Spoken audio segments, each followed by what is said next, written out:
سبحان الله والحمد لله ولا إله إلا الله والله أكبر ولا حول ولا قوة إلا بالله العلي العظيم لا ملجأ ولا ملجأ من الله إلا إليه سبحان الله بحمده عدد خلقه ورضا نفسه وزنة عرشه ومداد كلماته سبحان الله بحمده سبحان الله العظيم نستغفر الله العظيم ونتوب إليه حسبنا الله ونعم الوكيل نعم المولى ونعم النصير حسبي الله لا إله إلا هو عليه توكلت وهو رب العرش العظيم رضينا بالله ربا وبالإسلام دينا وبمحمد صلى الله عليه وسلم نبيا ورسولا الحمد لله الذي تواضع كل شيء لعظمته الحمد لله الذي ذل كل شيء لعزته الحمد لله الذي قضى كل شيء لملكه ونشهد أن لا إله إلا الله وحده لا شريك له ونشهد أن سيدنا ونبينا ومولانا محمد عبده ورسوله صلوات الله وسلامه على سيد الأولين والآخرين إمام الأنبياء والمرسلين قائد الغر المحجلين سيدنا محمد وعلى آله وأصحابه وأزواجه وأتباعه أجمعين وبارك وسلم تسليما كثيرا كثيرا كثيرا أما بعد اللهم صل على محمد وعلى آل محمد كما صليت على إبراهيم وعلى آل إبراهيم إنك حميد مجيد اللهم بارك على محمد وعلى آل محمد كما باركت على إبراهيم وعلى آل إبراهيم إنك حميد مجيد اللهم صل على سيدنا محمد عبدك ورسولك وصل على جميع الأنبياء والمرسلين وعلى ملائكتك المقربين وصل على المؤمنين والمؤمنات والمسلمين والمسلمات جزا الله عنا سيدنا محمد صلی اللہ علیہ وسلم وآلہ اما بعد بزرگان محترم خطبے کے آداب کے سلسلے میں کل ایک مسئلہ ذکر کیا گیا تھا کہ خطبے میں جب دوسرے خطبے کے اندر امام ان اللہ وملائکتہ یصلون علی النبی یا ایھا الذین آمنوا صلوا علیہ وسلموا تسلیما درود شریف پڑھیں اللہم صل علی محمد وآلہ وأصحابہ وأتباعہ اجمعین. یہ آیت شریفہ جب بھی ہم سنیں نماز کے باہر، اس لیے کہ اس میں امر ہے، اس لہٰذا اس آیت شریفہ کو سن کر فوراً درود شریف پڑھنا چاہیے، اور نبی کریم صلی اللہ تعالی وسلم سے محبت کا تقاضا بھی یہی ہے. یہ آیت شریفہ خطبے کے اندر جب خطیب پڑھتا ہے تو اب دو باتیں ہمارے سامنے رہتی ہیں، ایک خطبے کو سننا اور دوسرا اس آیت شریفہ کے تقاضے پر درود شریف پڑھنا. تو اس کے بارے میں کل ذکر کیا گیا تھا کہ دونوں فضیلتوں کو حاصل کرنے کی شکل یہ ہے کہ دل میں ہم درود شریف پڑھ لیں، زبان سے نہ پڑھیں، لاؤڈ آواز سے، بلند آواز سے، اونچی آواز سے نہ پڑھیں، اور خطبہ سنتے رہیں. تو دونوں کام ہو جائیں گے، خطبہ سننے کا بھی کام ہو جائے گا اور دل میں درود شریف پڑھ لیا تو وہ بھی ہو جائے گا. اسی طرح خطبے کے درمیان میں اگر کسی کو چھینک آ جائے، نماز میں کسی کو چھینک آ جائے، تو ہم نماز میں کیا کرتے ہیں؟ نماز میں چھینک آ جائے تو نماز چالو رکھتے ہیں، نماز میں الحمدللہ نہیں کہتے بلکہ نماز کے بعد کہہ لیتے ہیں. اگر کسی نے اتفاق کہہ لیا، چھینکنے والے نے اگر کسی نے کہہ لیا تو نماز فاسد نہیں ہوگی، اس سے کہ الحمدللہ ذکر ہے. لیکن اس کے ساتھ ایک دوسرا مسئلہ ذہن میں رہا ہے، وہ یہ ہے کہ ہمارا جو اسلامی معاشرہ ہے اور آداب شرعیہ ہیں وہ یہ ہے کہ اگر کسی کو چھینک آئے اور اس نے الحمدللہ کہا ہو تو ہم اس کے جواب کے اندر یرحمک اللہ کہتے ہیں. ایک ادب ہے. جس طرح کوئی ہم کو سلام کرتا ہے السلام علیکم تو ہم اس کا جواب دیتے ہیں وعلیکم السلام. اسی طرح چھینک کا بھی ایک جواب ہے، حدیث شریف کے اندر باقاعدہ اس کا تذکرہ ہے یرحمک اللہ. تو اگر کسی نے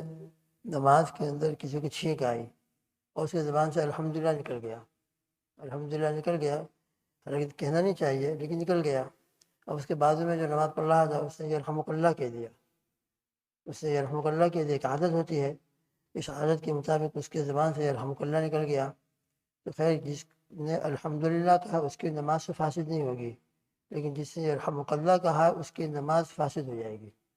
اس کی نماز فاسد ہو جائے گی. اس لیے کہ یرحمک اللہ کہنا یہ ایک طرح کا خطاب ہے، ایک طرح کی بات چیت ہے، ایک طرح کا سوال جواب ہے، اور نماز کے اندر بالکل اس قسم کی کوئی چیز نہیں ہونی چاہیے، کسی قسم کا کوئی کلام سلام. اس لیے کوئی سلام کرے آپ کو نماز میں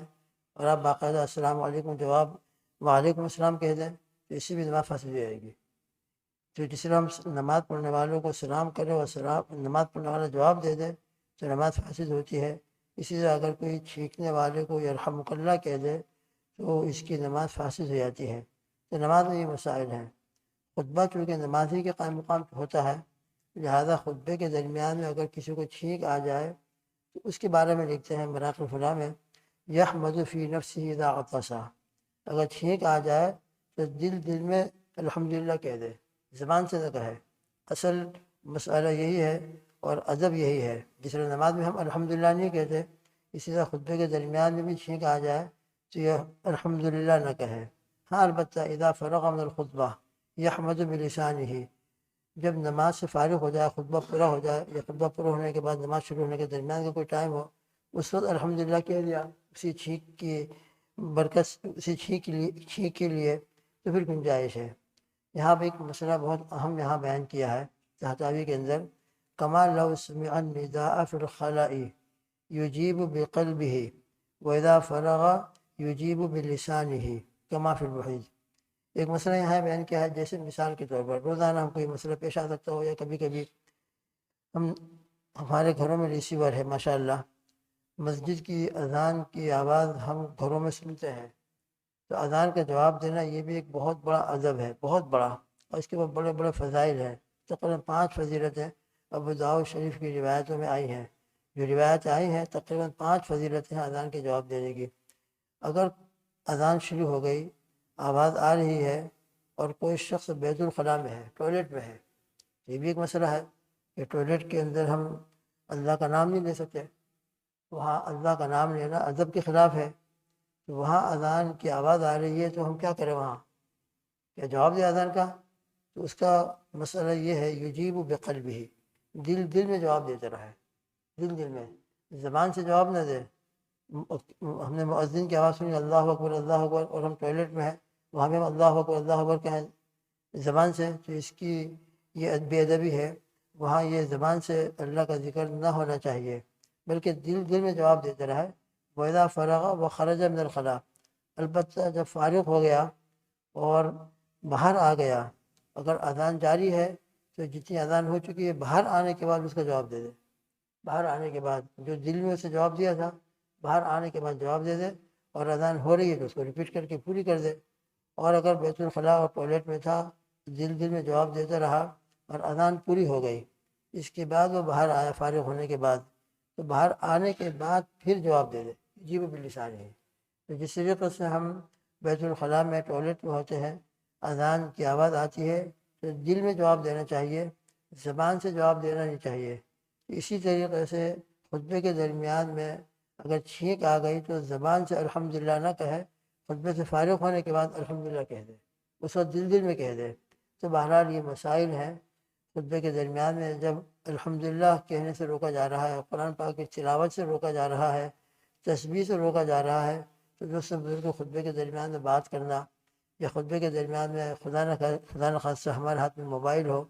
اور اس موبائل کو لے کر ہم بیٹھے رہیں، اور اس کے اندر موبائل پر واٹس ایپ چل رہا ہو، میسیج چل رہا ہو، یہ بھی ایک طرح کی بات ہے، ایک طرح کی کیا بلکہ بات ہی ہے، میسیج کرتے ہیں یہ بالکل بات ہوتی ہے اور بات ہی سمجھی جاتی ہے۔ تو خطبے کے درمیان میں ان تمام چیزوں سے اپنے آپ کو بچانا چاہیے۔ ہم ٹائم لے کر مسجد میں آئے ہیں، وہ کتنی بڑی فضیلت جمعہ کی ہے، خطبے کی سننے کی ہے، 2 رکعت نماز پڑھنے کی ہے، اس کے بعد سنت پڑھنے کی ہے، لہذا ان چیزوں کے اندر مشغول ہونے کے نتیجے میں جو ہمارا ثواب ہے وہ ثواب کم ہو جاتا ہے۔ پورے ادب کے ساتھ، احترام کے ساتھ اللہ کا شکر ادا کرے کہ رب ذوالجلال نے ایمان دیا، جمعہ کا دن نصیب فرمایا اور اپنے گھر میں آنے کی توفیق عطا فرمائی۔ لہذا مسجد میں آنے کے بعد جتنا ہو سکے امام کے قریب بیٹھیں، جب خطبہ شروع ہو جائے تو خوب غور سے سنیں، اپنے انفرادی اعمال بالکل ختم کر دیں، جس طرح نماز میں ہم ختم کر دیتے ہیں، اور جماعت میں شامل ہونے کے بعد جماعت کی نماز میں ہمارا پورا ٹائم گزرتا ہے ادب احترام کے ساتھ، یہی پورا ادب احترام کے ساتھ خطبے کی حالت کے اندر بھی ہمارا ٹائم گزرے، اس کی ہم پوری کوشش کریں۔ اللہ تعالیٰ کہیں سنی باتوں پر مجھ کو، آپ کو اور پوری امت کو رب ذوالجلال توفیق عطا فرمائے، نماز کا بھی احترام عطا فرمائے اور خطبے کا بھی احترام عطا فرمائے۔ اور اس کے ساتھ یہ بھی ذہن میں رہے، یہاں پر فقہاء نے یہ بھی مسئلہ بیان کیا، یہی حکم ہر خطبے کا ہے، نکاح کا خطبہ ہو رہا ہو اس وقت بھی یہی ادب ہے کہ خاموش ہو جائیں، اس لیے کہ خطبہ ہے، اس کے اندر اللہ کی حمد ہوتی ہے، قرآن پاک کی آیتیں پڑھی جاتی ہیں، نبی کریم صلی اللہ تعالیٰ علیہ وسلم کا درود ہوتا ہے، اللہ سبحانہ وتعالیٰ کی حمد و ثنا ہوتی ہے۔ لہٰذا جہاں بھی اللہ کا ذکر ہو رہا ہو، ہم اپنی جو بیکار غیر ضروری باتیں ہیں ان کو چھوڑ کر خطبہ نکاح ہو، خطبہ جمعہ ہو، خطبہ عیدین ہو، اس کو اچھی طرح غور سے سننے کی عادت ڈالیں۔ اللہ ہم سب کو عمل کی توفیق عطا فرمائے۔ اللہم آمین۔ سبحان اللہ بحمدہ، سبحانک اللہم وبحمدک، ونشہد ان لا الہ الا انت، نستغفرک ونتوب الیک، وصلی اللہ تعالی علی خیر خلقہ محمد وآلہ واصحابہ وازواجہ اجمعین۔ سبحان ربک رب العزۃ عما یصفون، وسلام علی المرسلین، والحمد للہ رب العالمین، برحمتک یا ارحم الراحمین۔